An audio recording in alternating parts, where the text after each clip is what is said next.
Good morning student. आज हम लोग न्यू चैप्टर स्टार्ट करने जा रहे हैं, organization of the data. Topic से ही आपको लग रहा होगा ऑर्गेनाइजेशन मतलब किसी भी रॉ डाटा को ऑर्गेनाइज करना, क्योंकि जो पिछले दो चैप्टर हम लोगों ने पढ़े, पहला चैप्टर पढ़ा कलेक्शन ऑफ डाटा और दूसरा पढ़ा सेंसस एंड सैंपल मेथड। इस चैप्टर्स में हमने क्या देखा था, इन्वेस्टिगेटर क्या कर रहा था, रॉ डाटा को कलेक्ट करता था और कलेक्ट करके हमारे सामने उसको क्या कर देता था, प्रेजेंट कर देता था। लेकिन जब रॉ डाटा होता है तो उससे हम कोई कंक्लूजन तो निकाल नहीं सकते, किसी तरह से हम एनालाइज उसको कर नहीं सकते। तो इसके लिए जरूरत होती है कि डाटा को सिस्टमेटिक अरेंज किया जाए, उसको कंक्लूड किया जाए और फिर उससे एक हम जो आंसर है उसको चेक आउट करें। तो हम लोग आज स्टार्ट करते हैं ऑर्गेनाइजेशन ऑफ द डाटा। आज इस फर्स्ट लेक्चर में हम दो ही चीजें इसमें पढ़ेंगे, ऑर्गेनाइजेशन ऑफ डाटा होता क्या है, दूसरा ऑर्गेनाइजेशन ऑफ डाटा के ऑब्जेक्टिव क्या होते हैं और उसके साथ साथ गुड क्लासिफिकेशन या गुड ऑर्गेनाइजेशन क्या हो सकता है। तो ओके, स्टार्ट करते हैं हम लोग। तो सबसे पहले हम देखते हैं कि ऑर्गेनाइजेशन ऑफ डाटा क्या होता है। तो उसकी डिफिनेशन होती है, refer to arrangement of figure in such a form that comprises of the mass of similar data may be facilitate and further analyze may be possible।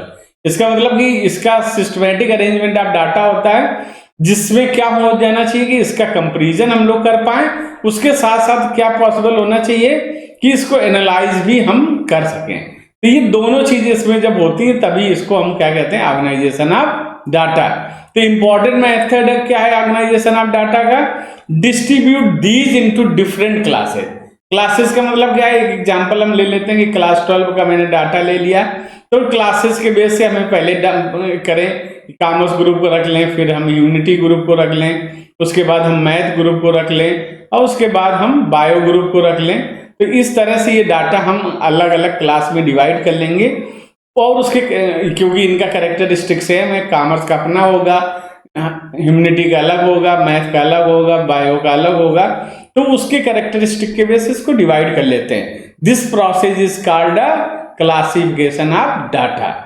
तो it involve conversion of data into statical series in a manner such that some meaningful conclusions can be drawn out from them। तो हम अगर एक meaningful conclusion निकालना है, meaningful उसके analyse करना है, तो हमें इस तरह से डाटा को ऑर्गेनाइज करना होता है या क्लासिफाई करना होता है। इसका in order to make a raw data meaningful these must be divided on the basis of different characteristic. Each such division of data is called class. जो पहला कैरेक्टरिस्टिक मैंने पहले ही बताया कि उसको क्लास के बेस में कर लेंगे, फिर जो प्रोसेस है इसका डिवाइड करने को उसको क्लासेस कहा जाता है और ये पूरे कैरेक्टरिस्टिक्स को हम लोग क्लासिफिकेशन कहते हैं।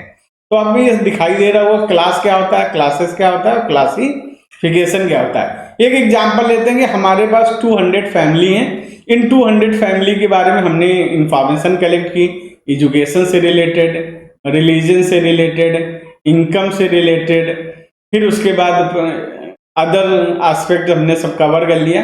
लेकिन ये मीनिंगफुल कब तक नहीं होंगे, जब तक हम ये क्लियर नहीं कर लेंगे कि कितने पर्सन्स बिलो पॉवर्टी लाइन है, कितने पर्सन्स हैं जो एबव पॉवर्टी लाइन है, उसके साथ साथ कितने परसेंट ऐसी फैमिली हैं जिनमें एजुकेशन लेवल हाई है, कितने परसेंट ऐसी फैमिली है। तो ये सारी चीजें जब डाटा कलेक्ट होगा उसके बाद जब इसको हम लोग ड्रा आउट करेंगे, ऑर्गेनाइज करेंगे, क्लासिफाई करेंगे, तभी ये सारे आंसर्स हमारे सामने आ पाएंगे। तो ऑब्जेक्टिव ऑफ द क्लासिफिकेशन, क्यों हम क्लासिफिकेशन करते हैं, उसका ऑब्जेक्टिव क्या है। तो सबसे पहले ब्रीफ एंड सिंपल, क्योंकि main objective of classification is to present data in the form that appears to be brief and simple. जिससे क्योंकि डाटा तो हमारे पास जब कलेक्ट किया तो ढेर सारा डाटा आ गया, उसको ब्रीफ और सिंपल फॉर्म में अगर हमें डेवलप करना है तो हमें डाटा कलेक्शंस की रिक्वायरमेंट होती है और डाटा को हम कलेक्ट करते हैं। दूसरी, यूटिलिटी उसकी कैसे इंक्रीज करें। तो क्लासिफिकेशन क्या करता है, इस enhance the utility of the collected data. तो इससे क्या होगा कि इससे हम सिमिलरिटी देख पाएंगे, उसके डाइवर्स सेट ऑफ डाटा के बारे में जान पाएंगे, सारी चीजें हमारे सामने आ जाएंगे। ऐसे डिस्टिंक्टिवनेस ऑफ द डाटा, तो डिस्टिंक्टिवनेस क्या होता है कि classification renders obvious differences among the data more distinctly. तो डाटा को क्या होता है कि उसके एक एक पार्ट को कि इसके कैरेक्टर्स क्या हैं तो उनको अलग क्लास में रख देगा, दूसरे कैरेक्टर क्या है उनको अलग क्लास में रख देगा, तीसरे का कैरेक्टर क्या है उसको अलग रख देगा। तो ये क्लासिफिकेशन कब पॉसिबल है, जब हम सही से ऑर्गेनाइज करें और उसको क्लासीफाई करें डाटा। तो इसके लिए इसकी रिक्वायरमेंट होती है।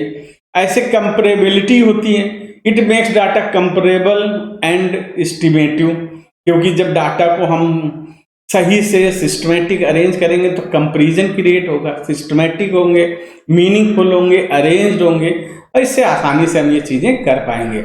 ऐसे साइंटिफिक अरेंजमेंट, तो क्लासिफिकेशन फैसिलिटीज क्या करती हैं, arrangement of data in a scientific manner with increase their क्या है लाइबिलिटी, उसकी जो रियलेबिलिटी है उसको इंक्रीज कर देता है, मतलब लाइबल भी हो जाते हैं और रियलिस्टिक भी हो जाते हैं, दोनों बातें इसमें हमारे सामने आ जाती हैं। तो डाटा साइंटिफिक अरेंजमेंट क्यों, क्योंकि जितने भी थ्योरीज हमने रखी हैं, जितने भी हमारे न्यूमेरिकल सोल्यूशंस आते हैं, सब साइंटिफिक मैनर में इकोनॉमिक्स में डेवलप किए गए हैं, तो ये आसान हो जाता है। ऐसे अट्रैक्टिव एंड इफेक्टिव भी हो जाते हैं कि क्लासिफिकेशन क्या कर देता है, डाटा को मोर अट्रैक्टिव बना देता है, अट्रैक्टिव का उसको ग्राफिकल प्रेजेंटेशन हो जाती है, उसके टेबुलर प्रेजेंटेशन हो जाती है। तो जब ग्राफिकल और टेबुलर प्रेजेंटेशन करेंगे तो अट्रैक्टिवनेस उसकी क्या हो जाती है, हमेशा इनहेंस हो जाती है और बहुत क्वालिटीफुल डाटा हमारे सामने आ जाता है। फिर comprehensiveness, classification of raw data should be so comprehensive that each and every item of the data gets into some group or class, no item should be left out. तो comprehensiveness इस होना चाहिए कि हमने डाटा कलेक्ट किया तो हमें एक एक बात क्लियर होना चाहिए कि मैंने क्लास अगर लिया है, क्लासेस लिया तो क्लासेस फिर किसके बेस से हम उसको डिवाइड कर देंगे, कॉमर्स यूनिटी इसके बेस से, फिर कॉमर्स में गर्ल्स बॉयज के बेस से डिवाइड कर देंगे, गर्ल्स बॉयज के डिवाइड करने के बाद हम उनके अदर जो एस्पेक्ट हैं उनको कवर करेंगे कि सब्जेक्ट वाइज कौन किसमें स्ट्रांग है। तो ये पूरा कंप्रहेंसिव इसका डिवीजन होना चाहिए और कंप्रहेंसिव बिल्कुल क्लियर मैसेज हमारे पास आना चाहिए। ऐसे क्लैरिटी भी होनी चाहिए, classification of raw data into classes should be absolutely clear and simple, that is there should be no confusion about the placement of any item in a group, इसलिए कोई confusion ना रहे किसी भी आइटम किसी भी ग्रुप में कि वो सारी चीजें उसमें आ गई हैं कि नहीं आ गए। फिर उसके होमोजीनिटी होनी चाहिए कि all items of group or class must be homogeneous or similar to each other, एक दूसरे को होमोजीनियस होना चाहिए, सिंपल होना चाहिए, क्लियर होना चाहिए, जिससे हम डाटा सही से हो। होमोजीनियस का मतलब कि एक ही कैरेक्टर एक ही यानी तरह का डाटा एक साथ अवेलेबल हो जाना चाहिए। तो ये होना बहुत जरूरी है, तभी एक अच्छा डाटा हम बना सकते हैं। सुइटेबिलिटी होनी चाहिए कि the composition of classes must suit the objective of inquiry, जो इंक्वायरी हम कर रहे हैं जिसके लिए हम डाटा कलेक्ट कर रहे हैं उससे सूट भी करना चाहिए। ऐसे नहीं कि डाटा हम एजुकेशन का कर रहे हैं और हमने जनरल डाटा प्रेजेंट लिटरेसी और लिटरेसी के लिए इतना ही कर लिया, हमें पता ही नहीं कि प्राइमरी एजुकेशन कितने लोग की है, सेकेंडरी तक किसकी है, सीनियर सेकेंडरी तक किसकी, ग्रेजुएट कौन है, पोस्ट ग्रेजुएट। तो एक एक डाटा को बिल्कुल क्लियर और सही तरह से होना चाहिए, सुइटेबल होना चाहिए। स्टेबिलिटी भी होना चाहिए कि particular kind of investigation should be based on the same set of classification, the base should not change with each investigation. तो ये बिल्कुल स्टेबल होने चाहिए, हर इन्वेस्टिगेशन के साथ नहीं चेंज होना चाहिए कि एक इन्वेस्टिगेशन किया हमने अदर वे आ गए तो फिर चेंज हो गया, दूसरा इन्वेस्टिगेशन किया फिर आ गए तो फिर चेंज हो गया, ऐसे चेंजेस नहीं होना चाहिए। इलास्टिक भी होना चाहिए कि classification should be elastic, these should be scope for change in the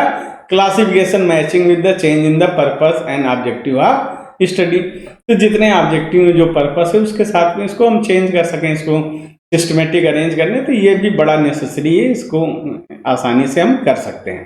तो ये इसके क्या थे, गुड क्लासिफिकेशन थे।